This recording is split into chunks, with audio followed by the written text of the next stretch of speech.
Effective April 11, 2025, Canadians and other foreign nationals planning to visit the United States for periods longer than 30 days are required to register with the USA government. Failure to comply with this registration requirement could result in penalties, fines, and misdemeanor prosecution. Visitors can consult the USA Citizenship and Immigration Services website to check if they need to register and how to do so.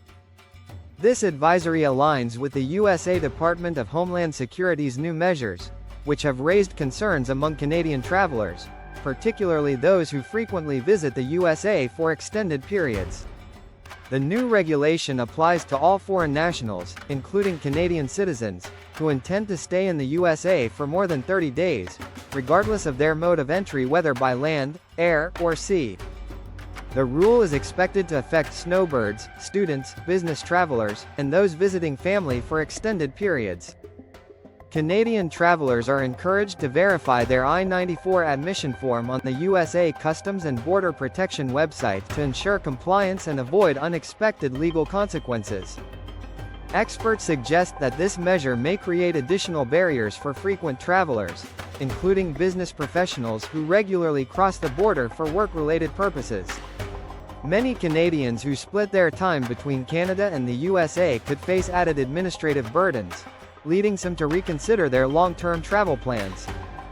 The advisory highlights the importance of staying informed about evolving travel requirements to prevent any disruptions or penalties during visits to the USA. This update comes amid growing concerns about increased border enforcement and changing immigration policies under the current USA administration.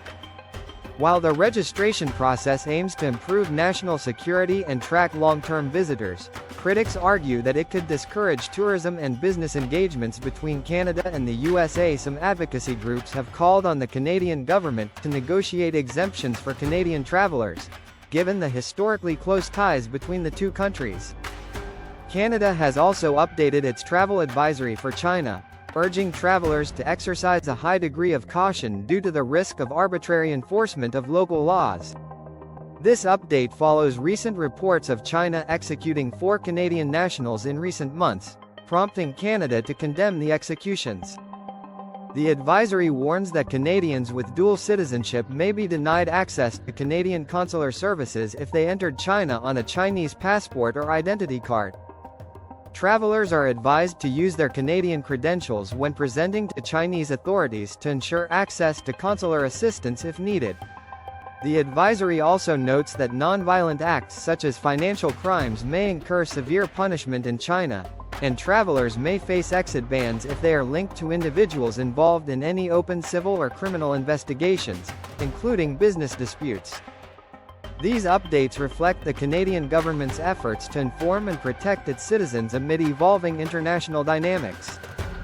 The Canadian government has emphasized that China does not recognize dual citizenship, meaning that individuals who enter the country using Chinese documents may be treated exclusively as Chinese nationals.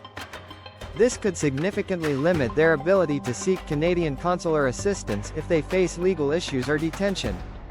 In previous cases, Canadian dual citizens have encountered difficulties accessing legal representation and communicating with their families while detained in China, raising serious concerns about due process and transparency in the judicial system. Additionally, the travel advisory highlights the risk of arbitrary detentions, particularly for individuals involved in sensitive political issues or business disputes. Foreign nationals, including Canadians, have been detained in China for reasons that are not always made clear, sometimes as a form of leverage in broader diplomatic tensions. The Canadian government urges travelers to be aware of their rights and to exercise caution when engaging in business dealings, social activism, or interactions that could be perceived as politically sensitive by Chinese authorities. Exit bans remain a significant concern for Canadians traveling to China, as individuals may not realize they are subject to one until they attempt to leave the country. These restrictions have been used in cases involving financial disagreements, unpaid debts, and other legal disputes, preventing foreign nationals from departing China for extended periods. The Canadian government advises travelers to be aware of any potential legal risks before visiting China and to consult legal professionals if they have concerns about their status while in the country.